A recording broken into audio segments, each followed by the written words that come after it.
Unconditional basic income, given freedom is a chance. Renta Básica Argentina, un programa de innovación social que pretende divulgar una temática en boga a nivel mundial y en nuestro país aún desconocida. Conducen Sergio Arcuri, Víctor Liste y Gabriel López. Escuchar los sábados a las 12, Renta Básica Argentina, por AM 1470.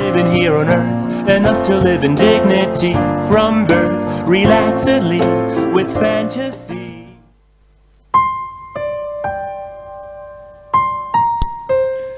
Buenos días a todos, estamos en el programa número 25 de Renta Básica Argentina. Hoy vamos a tener una entrevista con los chicos del movimiento Seiges Argentina.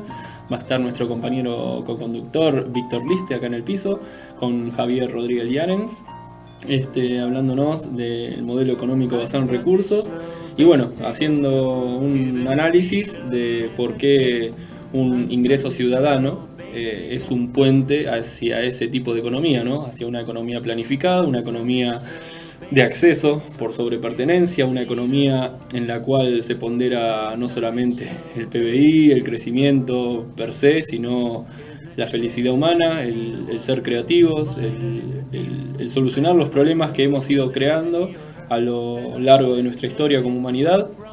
Y bueno, sería muy interesante que participe el público. Tenemos, como siempre, las vías de comunicación a disposición. Es el teléfono 4225-7304 y el 4247-6596. Nos escuchan en la zona sur del Gran Buenos Aires en AM 1470 y a través de internet en cadena am1470.com. Saludamos a Alejandro, que está como siempre en los controles. Acá lo tenemos a Sergio, que acaba de empezar. Bueno, estaba contándole a la gente cómo es el programa de hoy, qué nos depara, ¿no? Sí, vamos a hacer un programa muy piola con la gente del movimiento Seiges Argentina y vamos a tratar de articularlo un poquito con los principios de la renta básica, ¿no? Le estaba contando al público, a los oyentes, que bueno, íbamos a hacer el típico análisis que generalmente hablamos, como es el ser un puente. La renta básica, ser un puente de una economía como la que tenemos ahora en funcionamiento a una economía de acceso, una economía que pondera la eficiencia por sobre la acumulación, por sobre la pertenencia. Bueno, seguramente los voceros lo van a desarrollar con más detalle, pero vayamos adelantando un poquito. ¿A qué te referís una economía de pertenencia versus una economía basada en el acceso? Bueno, una economía de pertenencia es lo que tenemos hoy, que vos, por ejemplo, necesitas hacer un agujero y vas y te compras el taladro, haces el agujero y después tenés el taladro durante todo un año guardado hasta que lo volvés a usar. Mucha gente dice, bueno, pero no, eso tiene solución porque de última podés alquilarlo. Y sí, pero la realidad es que hoy, para generar empleo, tenés que fabricar taladros, y la idea es que cada uno tenga un taladro para justamente mover la economía y que haya trabajo. Una economía de acceso sería cambiar un poco esa estructura socioeconómica y generar negocios de otra índole, de otra manera. A ver, te pregunto, yo estoy familiarizado, pero no tengo la experiencia de ustedes, a ver si entiendo bien, ¿no? Pongamos otro ejemplo. Vos tenés un auto, por ejemplo, ¿no? Sí. Si vos, suponete que no utilizás el auto para trabajar. O sea, vas conduciendo el auto hasta el trabajo, lo dejás estacionado, laburás 9-8 horas y después te volvés a ir en el auto hacia tu casa, ¿no es cierto? Es muy raro, depende de dónde viva, ¿no? En Capital la gente no estila hacer eso, pero bueno, supongamos situación hipotética. Esas 8 o 9 horas, el auto no se utiliza. Claro, sí. Entonces, ¿de qué sirve tener la propiedad del auto si para lo que sirve el auto no estás haciendo uso del auto, digamos? O sea, los bienes tienen que ser más funcionales. No es la propiedad del bien por el bien en sí mismo, sino por la función que cumple ese bien. En una economía como la que proponen ustedes, basada en recursos, donde cambia este sentido de la propiedad o de la pertenencia por el de acceso, eso se va a poder implementar en base a estadísticas, ¿no es cierto? Claro, se usa lo que se le llama media estadística de uso, que es garantizar que todos tengan acceso a un bien determinado sin necesidad de que se fabrique de más, o sea que sobre y tampoco que falte, porque si no, no funciona. Claro, y... No sería eficiente. Si falta, no solamente no es eficiente, sino que generás malestar, porque si vos necesitas acceso a un bien y no es precisamente un auto, sino que es algo más necesario, algo que, no sé, de que depende una vida, por ejemplo, y estás teniendo un problema. Y si fabricás de más, y bueno, estás siendo poco eficiente porque estás gastando recursos en bienes que no se están utilizando. Claro. Y esa estadística, ¿en qué se basa? Y ¿cuál es el porcentaje? Creo que yo había escuchado algo. Bueno, los porcentajes los van a contar los chicos, sobre todo Javier, que es ingeniero, que la tiene bien clara. Yo lo tengo claro por el lado de, por ejemplo, los proveedores de internet. Hoy en día muchos de nosotros tenemos una conexión de 3 megas, 6 megas, 10 megas, ya sea en la oficina o en tu casa. Y lo que no nos detenemos a pensar muchas veces es que no es que el proveedor de internet tiene garantizado sí o sí 10 megas para vos. También se hace una media estadística de uso y los proveedores de internet saben de todos sus clientes quiénes son los que al mismo tiempo están usando la conexión. Entonces, si un proveedor de internet dado, o mejor dicho, en una zona dada, por ejemplo estamos acá en Lanús, el proveedor determinado tiene acá en Lanús un total de 200.000 abonados y por contrato a esos 200.000 abonados les tiene que garantizar 10 megas. El proveedor de internet no es que tiene 10 megas por cada uno de esos 200.000 abonados. Lo que hace es hacer una media estadística de uso, de saber, mediante tecnología y mediante análisis de los determinados nodos de conexión, cuánta gente hace uso del servicio al mismo tiempo. Entonces, a ver, me voy a poner en perro malo y... Está perfecto. Para que la gente entienda, digamos, yo adhiero a las ideas, pero demos un ejemplo un poco más claro, ¿no es cierto? Supongamos que en una economía está muy bueno lo que decís, pero por ahí hay mucha gente que no domina la parte técnica. Suponete que estando en este tipo de economía de acceso, digamos, vos querés viajar a algún lado, no sé, tenés que viajar a la casa de tus viejos, ponele. Y querés el auto ahí, pero no en ese momento que tenés que viajar. Pero si vos no tenés la propiedad o la pertenencia, en ese momento, ¿qué tenés que esperar? Y la gente va a estar dispuesta a eso, a esperar, porque no va a tener un acceso inmediato al bien. Ese es el punto. Cuando hablamos de media estadística de uso, hablamos de garantizarle que la persona no tenga que andar esperando por el uso del bien. No. Sí, eso es lo que estábamos hablando hace 3 minutos. O sea, no tiene que zozobrar ni faltar. O sea, se basa en un algoritmo, en un cálculo hecho, digamos, por los sistemas que tenemos informáticos. Hoy en día vos me sabrás decir mejor, en donde ya hay pruebas fácticas hechas, basadas en la experiencia. Con bienes como por ejemplo un auto, no. Que yo tenga información, no hay hechas pruebas. Pero funciona muy bien con el tema de internet, funciona muy bien con el tema de la energía eléctrica. Hoy en día cuando se te corta la luz, dalo por claro que es un problema sistémico de economía. Claro, no se te corta la luz porque no esté la forma de lograr que el sistema eléctrico dado tenga contemplado los picos de consumo y pueda soportarlo. Se supone que lo que pasa es que hacer las cosas bien hoy se traduce en, muchacho, vale tantos miles de millones. No, ajustémosle un poquito el número y vemos que sale. Y ahí tenés los resultados. Se supone que en una economía inteligente donde los recursos se racionalizan de forma correcta, adecuada, inteligente. Racionalizar, quédense tranquilos a lo que nos escucha, que cuando uno habla de racionalizar no está diciendo esto no se puede, no va, cagate de hambre, no.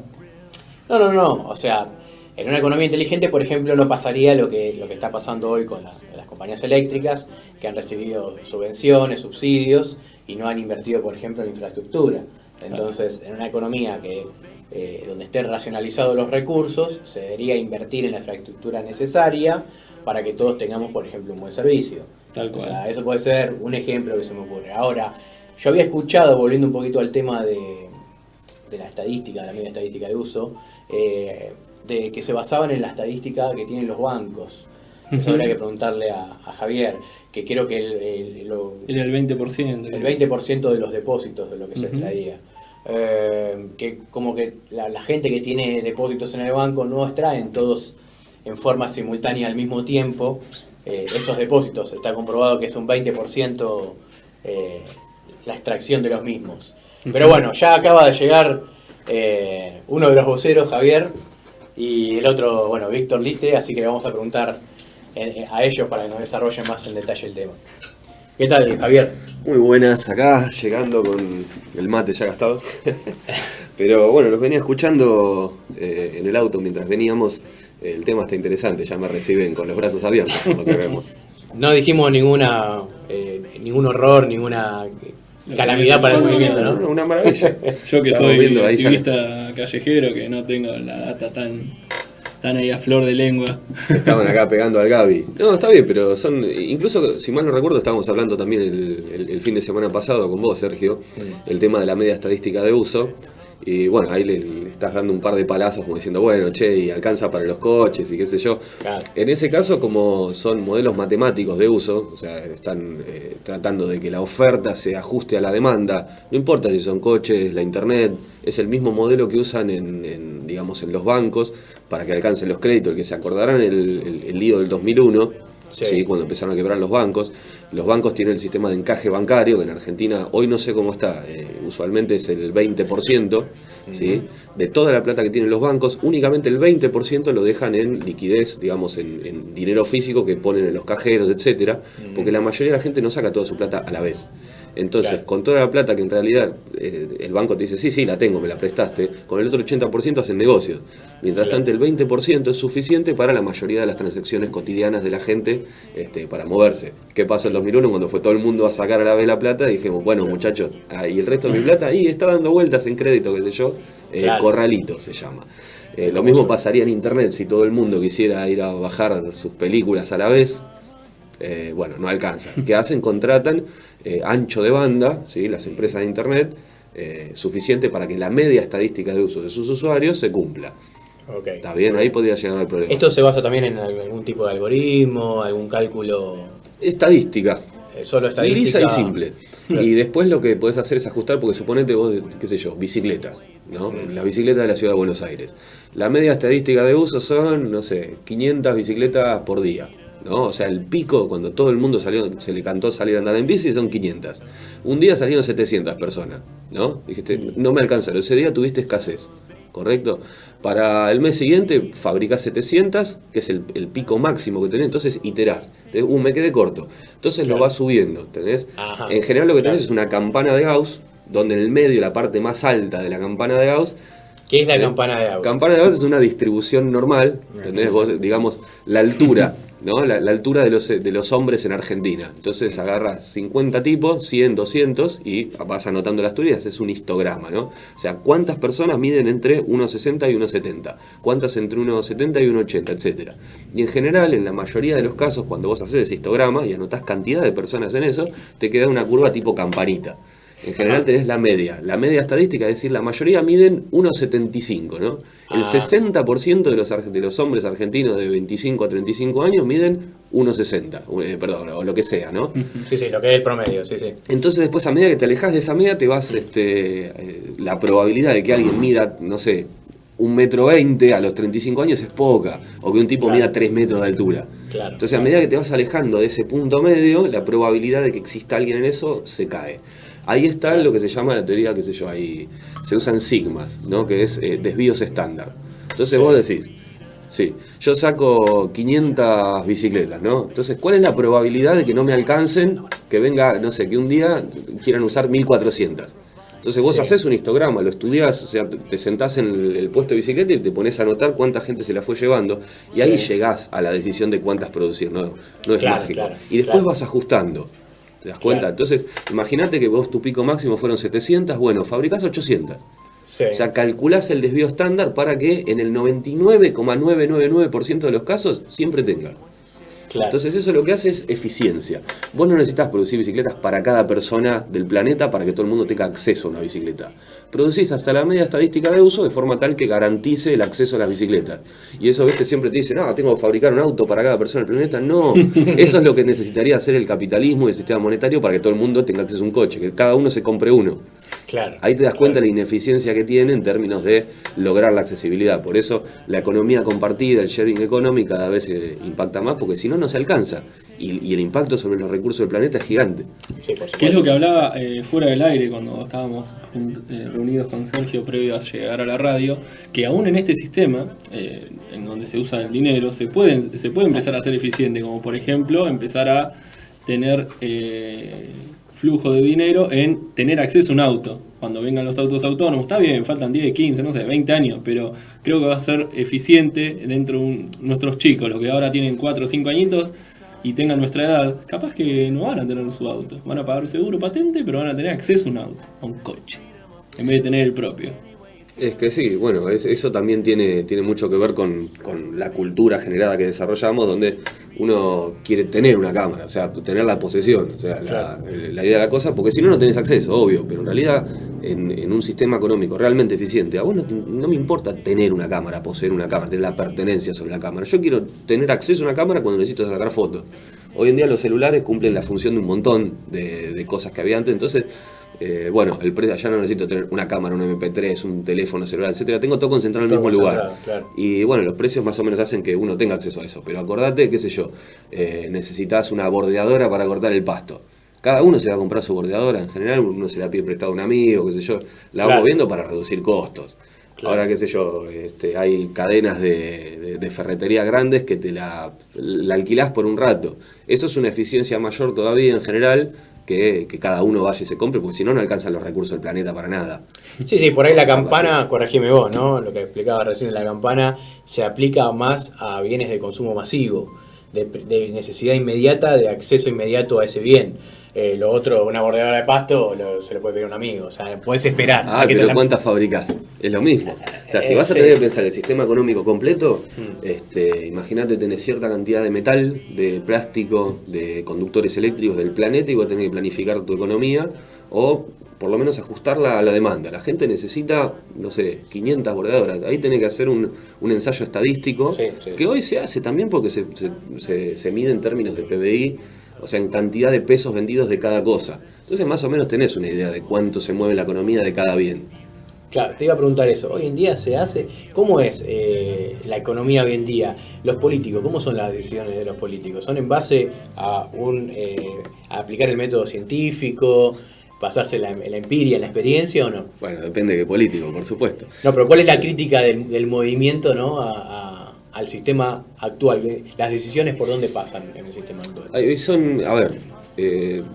Hay algo que estábamos discutiendo antes, también me acuerdo que está bueno traerlo a la mesa. La economía hoy en muchos casos es una antieconomía, ¿sí? Porque en realidad está desacoplada de las cosas físicas que pasan en el mundo real, ¿no? Ajá. Nosotros lo que terminamos administrando es dinero, es decir, la cantidad de plata que representa un bien o un servicio. Sí. Y si eso no está acoplado a realmente la cantidad de metal, la capacidad productiva, cosas del mundo real, entonces tenemos un problema. Y muchas veces se desfasan por el sistema de precios, ¿no? Vos lo que decís, si mucha gente quiere algo, bueno, entonces se lo puedo cobrar más caro. Claro. ¿Viste? Hasta que se estabiliza. Si la demanda después cae, entonces yo voy a tener que bajar los precios. O sea, es el sistema de precios lo que regula la producción y la distribución de bienes y servicios. Claro, ¿sí? claro. Eso en muchos casos directamente va en contra de la eficiencia económica, porque la economía no administra la producción y distribución de bienes y servicios como debería ser, sino hoy en día una abstracción que la representa, que son los precios de las cosas, la cantidad de dinero que vale cada cosa, que está subjetivamente determinado por el carímetro. Vos tenés medio cara de gil, bueno, te lo cobro el triple. Te vas a ver es que es así. Y si estás dispuesto a pagarlo, y bueno, me lo pagarás. Y si no, te voy mirando, te voy ajustando según la cara, ¿viste? Según tu poder de compra. Claro, en ese caso, una economía más racional, en este caso, tomaría en cuenta tanto el impacto ambiental como la cantidad de bienes, porque si no, hoy en día el sistema está establecido como un sistema de producción de basura.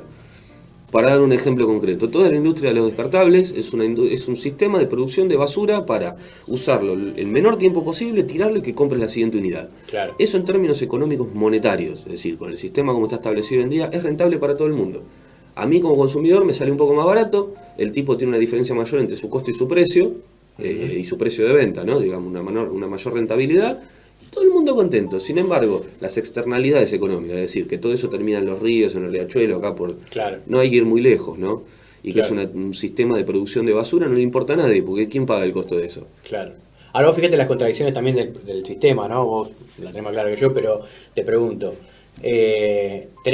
Fomenta la abundancia y la escasez al mismo tiempo.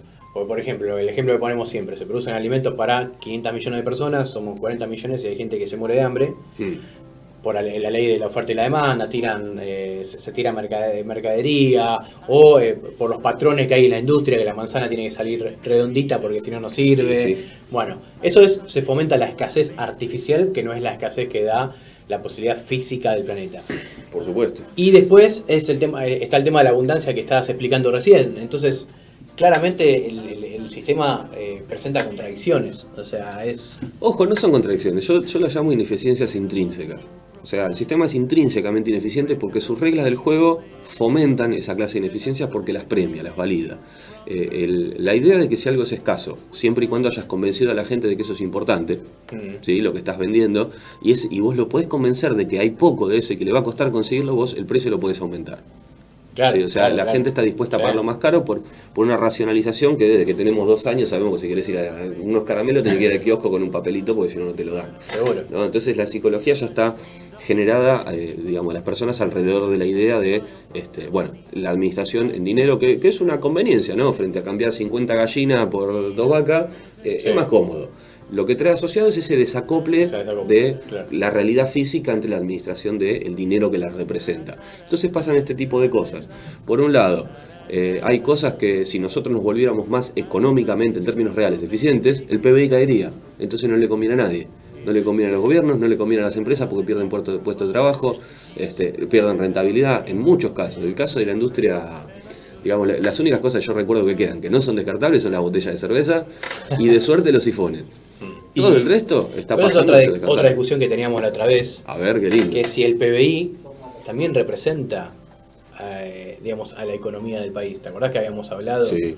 Eso también es otra discusión, porque vos decís, no sirve el PBI, pero el PBI representa a la economía, porque por ahí estamos planificando la economía en base a una medición que no representa... No, acordate de la conclusión que decíamos, o sea, lo que llegamos es que el PBI no representa necesariamente eficiencia económica. Claro. Representa crecimiento de transacciones, es decir, de ventas, compras, etcétera, sumás todo y decís, sí, se vendió más. Claro. Se ve afectado por inflación, por ejemplo, el precio aumentaron, el PBI te sigue. Entonces, bueno, lo ajustás por inflación para comparar con los periodos anteriores. Ahora, aumentan las tasas de cáncer de toda la población, por dar un ejemplo. Entonces hay muchos más hospitales y tipos curando o tratando de curar el cáncer, haciendo investigación de cáncer. Mejoró la economía, o sea, en realidad hay más gente con cáncer. Claro. ¿Viste? Claro. Se supone que, bueno, ok, hay más gente con cáncer, alguien ve un negocio, entonces el propio sistema se ajusta y dispara más gente tratando de curarlo, ¿no? Entonces decís, bueno, el sistema se autoajusta, etcétera. Sí. Pero en muchas ocasiones eso no ocurre. Entonces en realidad lo que el PBI aumentó, entonces dijo, está mejor, hubo más transacciones. Sin embargo, es algo que empeoró. Por ejemplo, en Estados Unidos las cárceles que cotizan en bolsa, ¿entendés? Hay mucha más gente presa, el PBI creció un montón, pero en realidad lo que está diciendo es que metí más gente en la cárcel. Entonces, Claro, sí. uno podrá discutir, bueno, se necesitaban más cárceles porque creció, qué sé yo, la delincuencia, pero en realidad, ¿cuál es la razón de que haya crecido la delincuencia? Las guerras, la industria armamentista. Claro, la verdad también. Otro ejemplo. Otro Cosas netamente que podríamos considerar que son perjudiciales que existan, Comportamientos pero están ahí aberrantes, la guerra. e Pero impactan bueno. positivamente sobre el PBI. Y el empleo.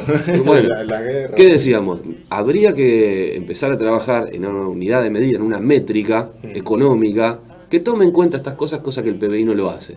Sí, una real medida de eficiencia económica y no tanto de crecimiento o de crecimiento de De transacciones. desarrollo más que de crecimiento del PBI. Correcto. Digamos, si la economía se hace más eficiente, por ahí decrece el PBI, pero la economía se vuelve, digamos, mejor en producir y distribuir bienes y servicios, sea cual fuere. Por ejemplo, automatizando la producción. Entonces, ¿eso qué hace? Te aumenta el desempleo, pero por ahí te bajan los precios, etcétera. La economía, en realidad, en términos físicos, usaste menos energía para producir más cosas. Pero como está el sistema, hay gente que se queda sin trabajo y se muere de hambre. Y eso va a pasar cada vez más. Bueno, tenemos que ir a un avance publicitario.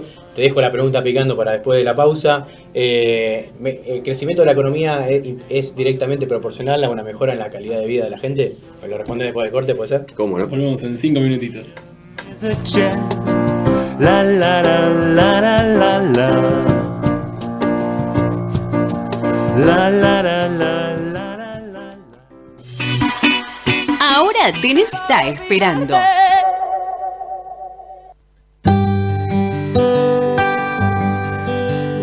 Si querés, vos también podés publicitar en Renta Básica Argentina.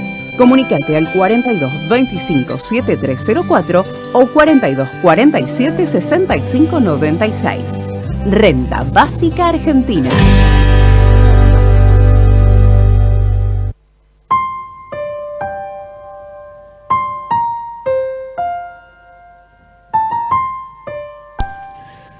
Bueno, estamos en nuestro segundo bloque de Red Argentina de Ingreso Ciudadano, antes Renta Básica Argentina. Bueno, hoy tenemos a los invitados del Movimiento 6 Argentina. Tenemos las vías de comunicación para que se pongan en contacto con nosotros. Es el 4225-7304 y el 4247-6596. Nos escuchan por AM 1470 en la zona sur del Gran Buenos Aires y por internet en cadena am1470.com. Bueno, le habías dejado una pregunta picando, Sergio. Sí, te quería preguntar si crecimiento económico es igual a mejora en la calidad de vida de la gente, digamos, ¿no? Si es directamente proporcional, porque a veces, digamos, las tasas de rendimiento son superiores a la tasa de crecimiento económico, ¿no es cierto? El capital concentrado se sigue beneficiando, tenemos los informes de Oxfam. ¿Qué opinas al respecto? Bueno, en eso estábamos dando algunos ejemplos en los cuales no ocurre. Sí, por ejemplo, de ineficiencias directamente de la unidad de métrica, porque el crecimiento económico lo estás midiendo con el PBI. Y el PBI crece cuando crecen factores indeseables de la economía también. O sea, con lo cual, bueno, te da, es una métrica, te da alguna idea sobre qué está pasando en la economía, pero que no necesariamente representa, digamos, una mejora en la calidad de vida de las personas de esa economía en particular. Claro. Sí, sí. Yo, por ejemplo, si el PBI sube porque más gente que no consumía ahora tiene acceso al consumo, ese PBI está relacionado directamente con una mejora en la calidad de vida. Ahora, si el PBI sube porque, Sí. qué sé yo, está fabricando más Más armas, armas, no, sí, porque agarraste y hiciste que las cosas duren la mitad, entonces estás vendiendo el doble, no, ese no es más desarrollo. Sí sube el PBI, pero no es más desarrollo. Al contrario, es más de impacto ambiental. Claro, te dice que aumentaron las transacciones económicas. Exactamente. ¿Necesariamente son buenas? Hago que tu televisor se No, rompa no. en la mitad de tiempo, entonces vendes el doble, ¿no? O sea, ahí Claro. están los casos en los que el sistema económico fomenta la ineficiencia, Claro, porque aumenta la rentabilidad de la ineficiencia. claro. Entonces eso es Claro. un problema, diría. Y me parece que estamos pasando por alto algo que es fundamental en el movimiento.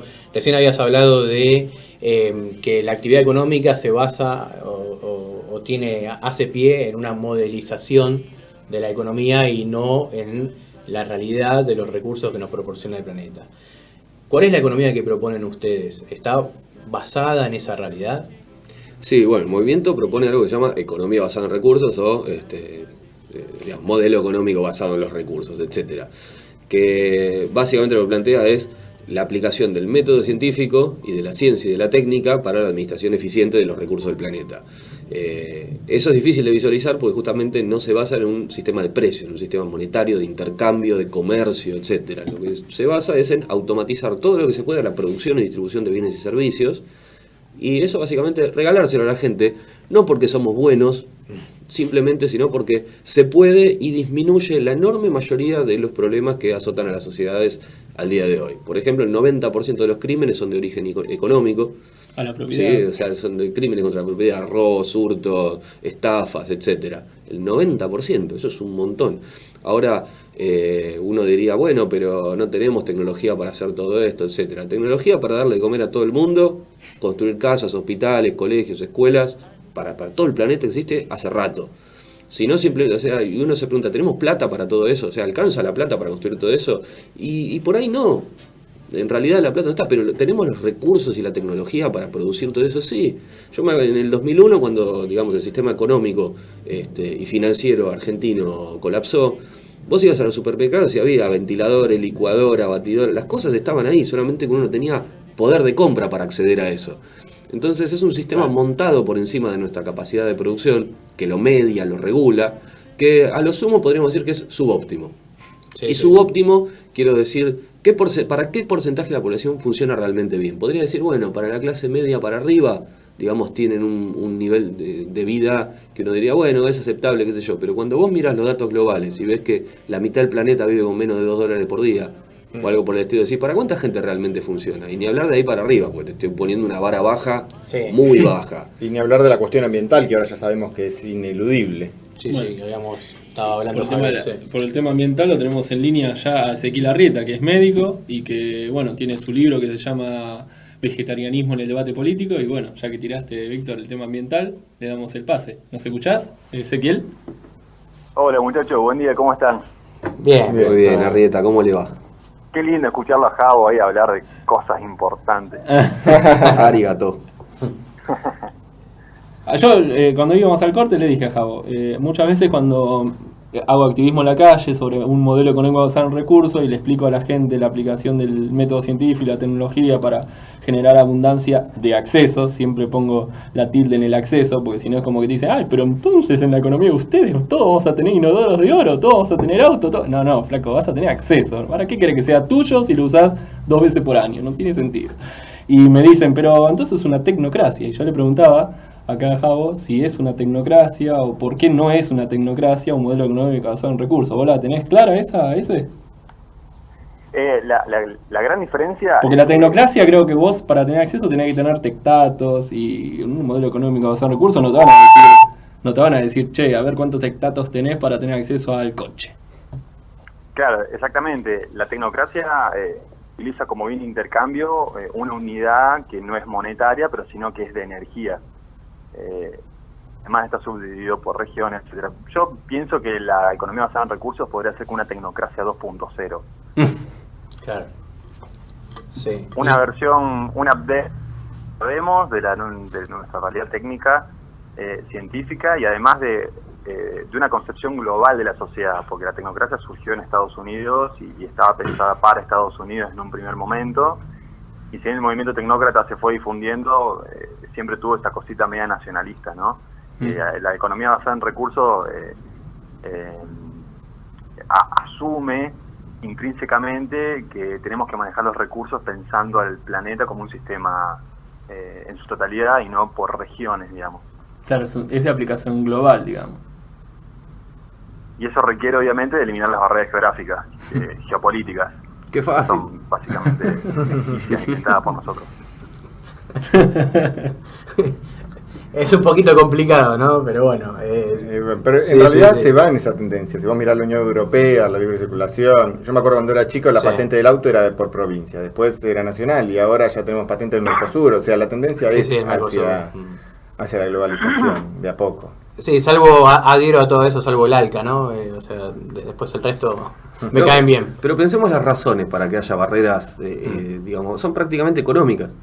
Y bueno, esa es otra de las cosas que perpetúa el sistema económico basado en el intercambio, en el moneda, en el monetario, que, digamos, ¿por qué pones una barrera? Para protegerte, para proteger tu producción, el empleo. O sea, son cosas intrínsecas a la organización social que tenemos en el sistema económico. Ahora, está la idea de que, digamos, es el mejor y el único sistema económico que se puede haber, porque cualquier otra cosa necesariamente va a ser peor, ¿no? Lo mismo que pasa con los sistemas sociales. Cuando los ingenieros diseñamos algún sistema, un auto, lo primero que decimos, bueno, ahora anda bien, ahora quiero que ande más rápido, ahora quiero que consuma menos energía. O sea, nunca llegamos a algo que decimos, listo, está establecido, a menos que tengamos un límite económico, ¿no? Que ya no se nos acabó la plata para el proyecto, etcétera. Pero en los sistemas sociales no pasa lo mismo. En los sistemas sociales de pronto llegamos a el establecido. La democracia es lo mejor que va a haber de aquí a la eternidad. Obviamente es mejor que todos los sistemas que fuimos probando antes, que qué sé yo, que me trabé con el sistema, qué sé yo, tener siervos de la grevia, qué sé yo, monarquía, fascismo, etcétera. Algo, fíjate qué interesante es que los mismos condicionantes internos, endémicos, de la micro se dan a nivel macro. ¿Por qué?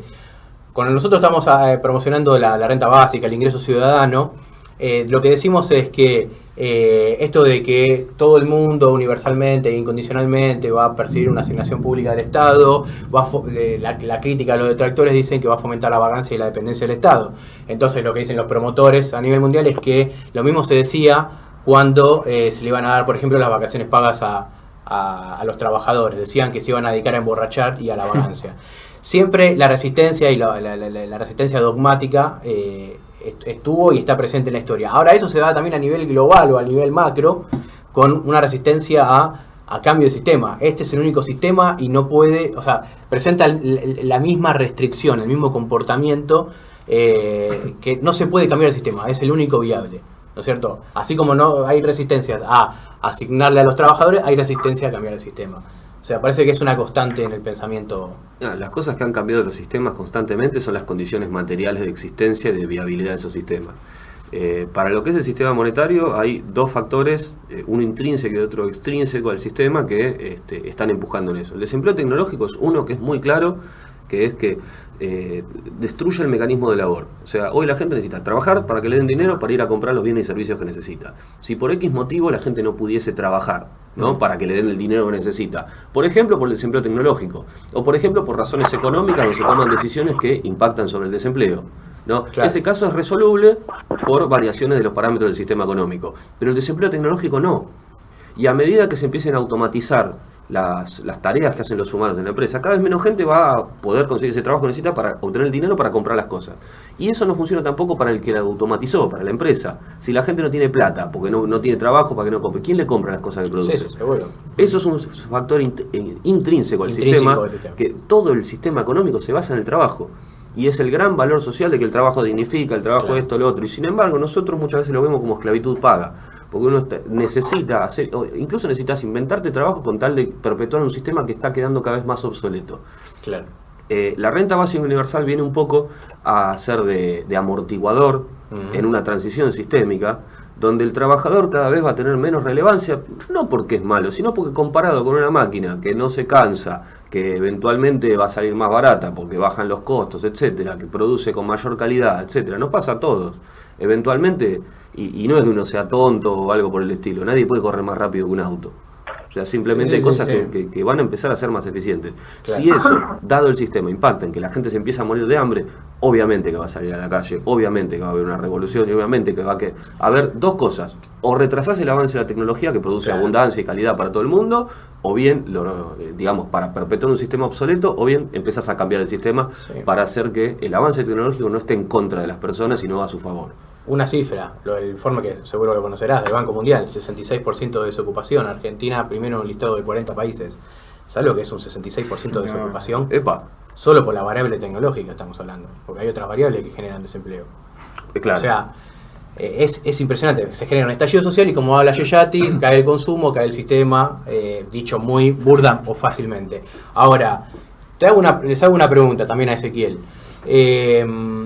Benjamin Walter dice, es un pensador que dice que la socialdemocracia se contentó con darle lugar a los trabajadores de redentores de futuras generaciones, ¿no es cierto?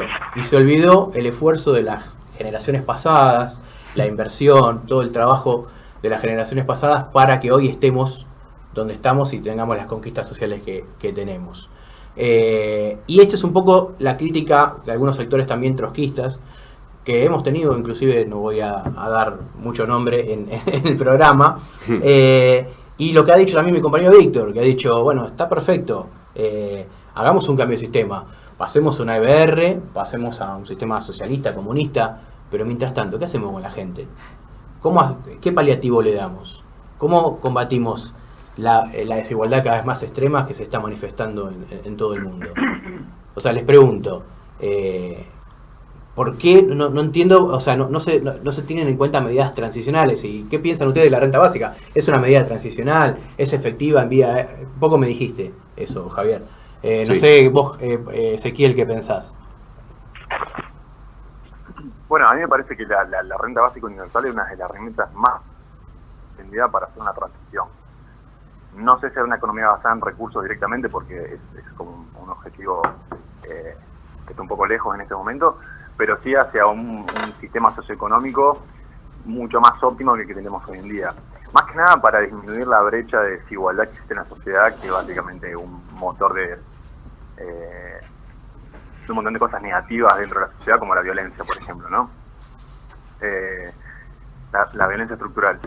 Entonces, en este sentido, la renta básica universal no solamente lo que brinda es la posibilidad de hacer una redistribución de las riquezas y también reforzar el rol del Estado como regulador, sino también de brindar la posibilidad a las personas, de tener un medio de subsistencia sin la necesidad de trabajar y cambiar la mirada sobre lo que es el trabajo, que es una cosa muy fuerte. Esta cosa que decían ustedes recién, que el trabajo de dignidad es un sentimiento, una sensación muy difícil de sacar, es un paradigma, es un dogma social establecido desde hace muchísimos años, que es muy difícil de erradicar, y la renta básica universal lo que permite es resignificar el valor del tiempo libre, del ocio y justamente del trabajo. Claro, ahí hay un tema conceptual también con el tema del trabajo, ¿no? El trabajo dignifica, etcétera. Obviamente dignifica y es preferible frente a la alternativa de someterte completamente al dominio de otra persona, como era en sistemas anteriores. Entonces uno dice, bueno, yo quiero valerme por mis propios medios, quiero no depender ni deberle favores a nadie, quiero que no me ordenen, etcétera. Cosa que, un poco también ocurre en este sistema. Muchas veces los miedos que se tenían con respecto a grandes tiranos se cumplen en las empresas desde que marcás el horario y te empiezan a decir qué hacer, etcétera. Pero es preferible. Ahora, comparado con, que podamos tener acceso a cosas porque pudimos automatizar, porque el ingenio humano dio para que trabajemos menos y produzcamos más, con menos material, con menos energía, etcétera, que hayamos sido realmente eficientes.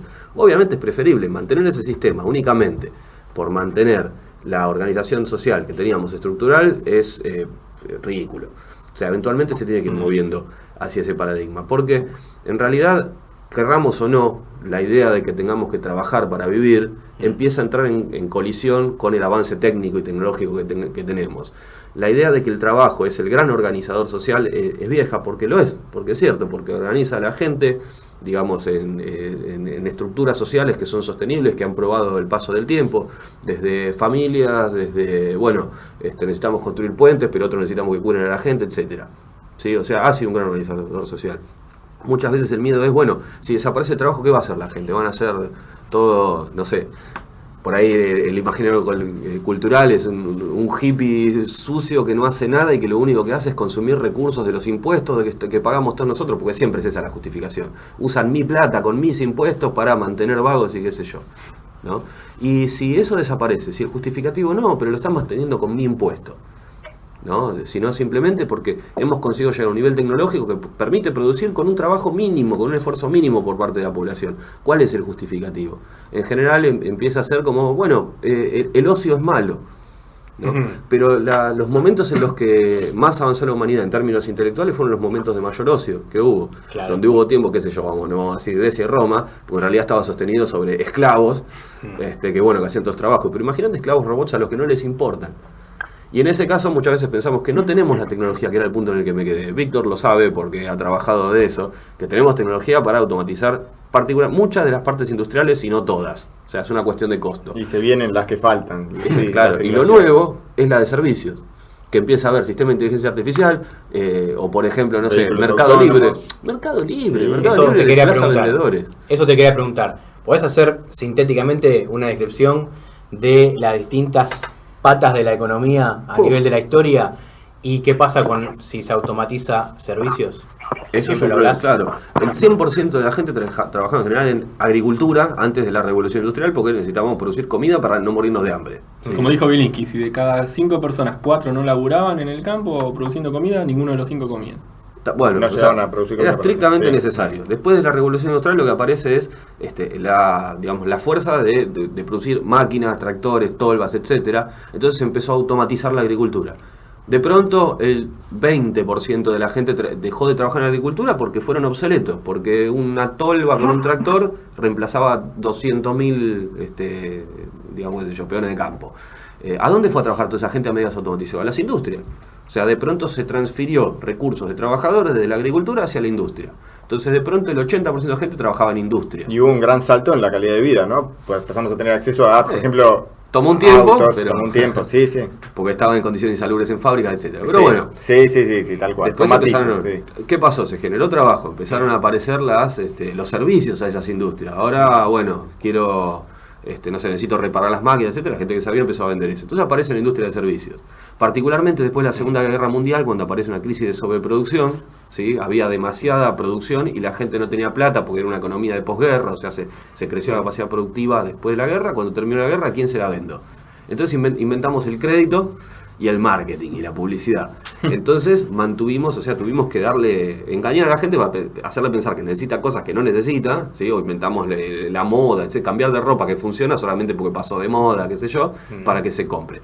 Todo eso creó la industria de servicios. Marketing, análisis. Hoy en día el 60-70% de las poblaciones de los países de semi-industrializados para arriba trabajan en servicios. En general hay 5% en agricultura, 25% en industria, 70% en servicios. Ya menos de 25, 20 y bajando. Mejor, y bueno, porque a medida que Y el va parte de la bajando, robotización sí. pasa. Entonces el 70% de la gente trabaja en servicios. Cuando se empezó a automatizar la industria, ¿sí? La gente pasó a trabajar en servicios. El tema es que ahora se están automatizando los servicios. Claro. ¿Cuál es el nuevo rubro, sí, que empieza a emplear a la gente a medida que se automatizan los servicios? No hay. Se acabó ese pase de gente de un lado al otro. Claro. Esa es o sea, digamos, lo novedoso dentro del sistema. A medida que empiezan a aparecer Internet, que desplazó carteros, ¿sí? Los cajeros automáticos de los bancos desplazaron cajeros de banco. Yo tengo una pequeña colección de fotos de desempleo tecnológico, las recargadoras automáticas de Sube en los subtes, obviamente son peleadas por los sindicatos. Porque Ahora en con este el home sistema... banking la cargas con el home banking encima. Bueno, igual tenés que ir hasta ahí para terminar el trámite, pero es lo mismo. O sea, a medida que empieza a pasar eso, es obvio que los movimientos sindicales van a tratar de pelearle, porque en este sistema eso implica que sus trabajadores se mueran de hambre. Si Claro. no hay un proceso transicional en el cual, bueno, muchachos, tenemos que empezar porque además eso hace que se produzca para más gente servicios, ¿sí? Con mayor calidad, más barato, y requieren menos gente, porque se hicieron más eficientes. Lo que pasa es que en este sistema eso implica que esa gente se muere de hambre, ¿sí? Claro. O que no consiga, o que no llegue a recapacitarse, ni siquiera hablemos de que desapareció, te tenés que cambiar de rubro. ¿Cuánto te toma volver a recapacitarte para empezar a sumar? A las Claro. grandes masas que van a empezar a quedar desempleadas, ¿van a ser todos programadores, desarrolladores? ¿Viste? Hay gente que lo plantea como, bueno, lo Claro. que se viene es la economía del conocimiento. ¿Cuánto te toma reemplazar el conocimiento y la formación de un tipo de 50, 60 años, o de 30, 40, por ese avance tecnológico, para que se revuelva a acoplar Claro. a este tipo de economía? Y hay trabajos para todos. O sea, a medida, como no aparece un nuevo rubro después de los servicios, o a mí no se me ocurre, no sé, por ahí No. alguien sabe cuál hay. Creo que no hay Yo lo ninguna veo. arista más de la economía. Sí, sí, sí. Qué sé yo. Ahora, No lo veo. una pregunta. Ahí entra la renta básica. Ahí entraría la renta básica o alguna medida transicional que tenga alguien un se cambio le ocurra. sustancial que a alguien se le ocurra. Bueno, y una preguntita para Ezequiel. Ezequiel, no sé si estás al tanto viste que la automatización lo que primero ataca son los trabajos que se encuentran en el sector medio. Pero también están hablando de que también indefectiblemente se van a atacar trabajos con mano de obra cualificada. Ahora no sé si estás al tanto de Watson. ¿Qué opinión te merece su actividad dentro de la medicina? Vos que sos médico. Bueno, a mí me parece que Watson es una tecnología disruptiva, realmente está cambiando el paradigma y yo creo que está muy bueno porque la medicina es una disciplina re compleja, particularmente dentro de este sistema, porque dentro del sistema sanitario en un país como Argentina, por ejemplo, que es un sistema desabastecido, es un sistema con bajos recursos, es un sistema donde el médico está siendo explotado. Un Watson suena interesante, suena atractivo. Contá lo que es Porque Watson para la gente que no... Sí, contemos lo que es Watson. Sí. Contalo, sí.